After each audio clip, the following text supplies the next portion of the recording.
morning.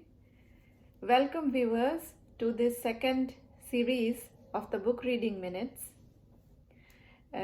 First of all, let me start today's program by thanking all of you for the immense support that you have shown for my effort and for this program and for those two beautiful participants from our first series.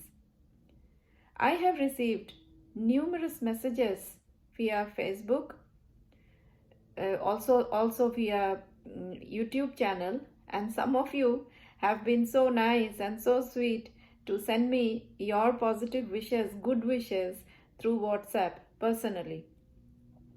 I'm overwhelmed. I am truly overwhelmed, and I send you my heartfelt thanks for standing with this program and for supporting me for taking this initiative. I also take great pride to say that the joint book reading session by our two beautiful participants from the first series, Disha and Dishan, was viewed by almost 250 viewers worldwide, and you should have seen how happy they were to receive this message. They were enthusiastic. They were super enthusiastic, and they have gone through all your lovely messages, and they send their warmest love and warm wishes for all of you, and I join them in sending you all my good wishes too. Please keep encouraging these children. Please keep encouraging the young readers in this way, the way you have done, so that they feel inspired and inspired to spend some moments of their lives with the books. Thank you so much. Thank you so very much. Now, today's show is also very special. Today, we have two very smart readers with us, very smart young readers. They are all very busy. They have so many activities. They are involved with so many activities. But among all these things, they have a place for books in their agenda. And that really makes me so happy. So the first guest in today's show is a very bright girl from India. Her name is Ananya Malik, and she is a student of St. Paul's Boarding and Day School in Kolkata. Ananya is almost 13 years old, and she loves swimming, she loves karate, and she loves basketball. She is a sports lover, so to say. Other than that, she has a habit of reading. Her favorite series of books is Tintin, and she has finished this series not only once but couple of times, and most importantly, she still enjoys reading that series and a lot of other good books. So I feel very proud today to invite Ananya on this show, and let us all wait and see what she has to read for all of us. Welcome, Ananya. I will read a story from Best of Goodnight Stories. The Mighty Rabbit. One day, a rabbit was strolling around the jungle when he saw an elephant. He said, "Hello, dear elephant. How are you?" The elephant looked at him and frowned. "I don't talk to tiny animals like you. Get lost." The rabbit was upset. He went on and reached the sea. There he saw a whale swimming. He cried out, "Hey whale, how are you?" The whale looked around and saw a small rabbit. She said, "How dare you speak to me? I do not like speaking to funny animals." The rabbit did not like her reaction. He said, "So what if I am not big as you are? I can't be as strong as you are." The whale laughed and challenged him to game of tug of war. The rabbit accepted. As he went to search for a rope, he met the elephant again. The time the rabbit said, "Do you know I am stronger as you are?" The elephant looked at the rabbit and started laughing. The rabbit said, "Let you have a game of tug of war." The elephant agreed. The rabbit went to find a vine and strapped it around the elephant's waist. Then he went away by the seashore where the whale was. He tied the other end of the vine to the tail of the whale. Then he climbed up a tree and shouted, "Pull!" Both the elephants and the whale started to pull. Both thought that the rabbit was there at the other end. There was much surprise. How could the small and weak rabbit possess such strength? They thought. They tried pulling with all their might. In the end, the vine snapped from the middle, and both the animals went on their backs. From that day onwards, no one insulted the rabbit. Everyone thought that the rabbit was a powerful animal, and that is why greeted him with respect. Thank you. That was quite nice, Ananya. Your reading of the story of the mighty rabbit is rather interesting. I truly liked the way the story ends, and the way this simple story unfolds. You have chosen for us a very sweet, a very cute story, and I thank you for that. I know you love reading books, so what I'm going to tell you today is keep reading books, keep rereading your favorite books, and also add some new ones there. Thank you for sharing this wonderful little story with us, and I hope you enjoyed being with us on this platform. Thank you. Now, the next reader in our series today is a young gentleman called Zavi. Zavi is 10 years old and he is also a brilliant reader. He is a student of the ISE, the International School of Eindhoven. One of the most interesting facts about Zavi is this, that he reads about one book per month, and that is a target that he has set for himself.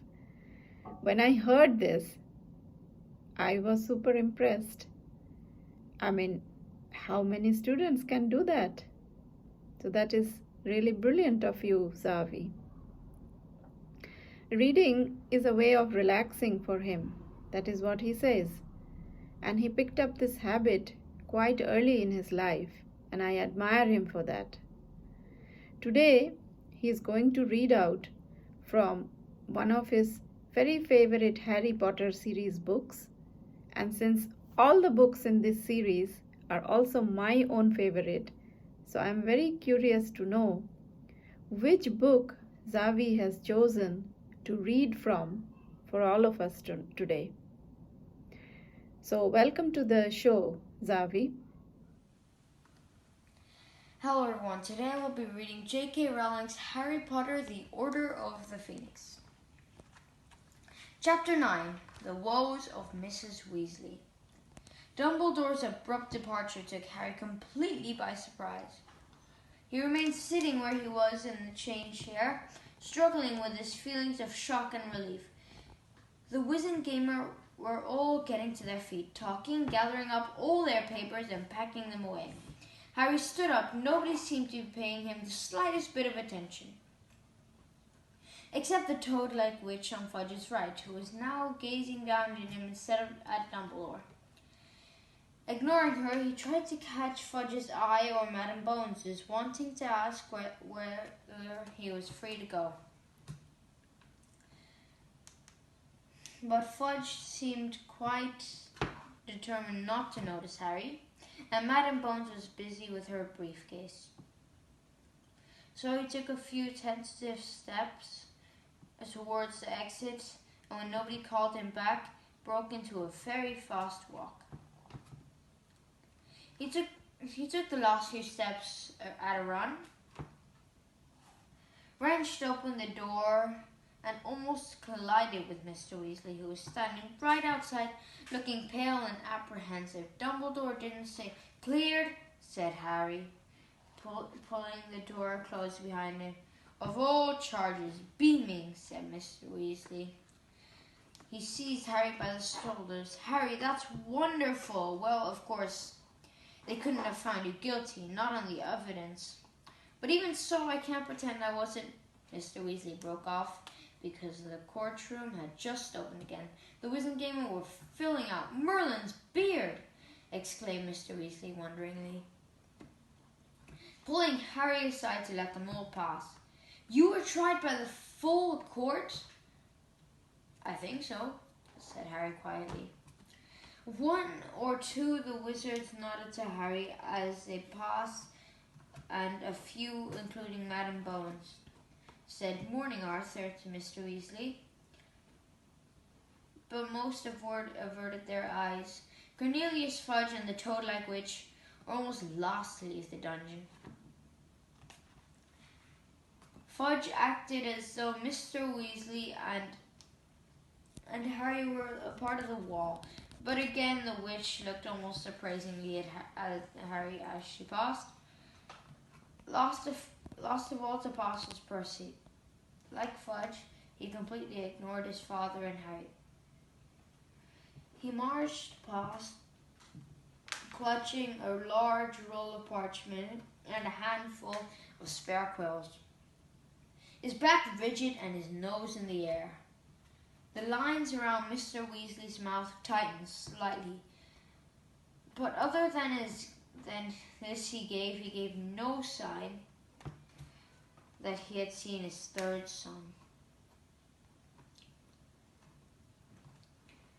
"I'm going to take you straight back so you can tell the others the good news," he said, beckoning Harry forward as Percy's heel disappeared up to the steps of level 9. "I'll drop you off on the way to that toilet in Bethnal Green. So, what will you have to do about the toilet?" Harry asked, grinning. Everything suddenly seemed 5 times funnier than usual. It was starting to sink in. He was cleared. He was going back to Hogwarts. "Oh, it's simple enough anti-jinx," said Mr. Weasley as they mounted the stairs. "But it's not so much having to repair the damage. It's more the attitude behind the vandalism." Harry, muggle-baiting, might strike some wizards as funny, but it's an expression of something much deeper and nastier. And I, for one, again, Mr. Weasley broke off in a mid-sentence. They had just reached the 9th level corridor, and Cornelius Fudge was standing a few feet away from them, talking quietly to his tall, sleek, blonde hair and a pointed, pale-faced man. The second man turned at the sound of their footstep. He too broke off in a mid-conversation, his cold eyes as narrowed and fixed upon Harry's face. Well, well, well, Patronus Potter," said Lucius Malfoy coolly. Harry felt winded,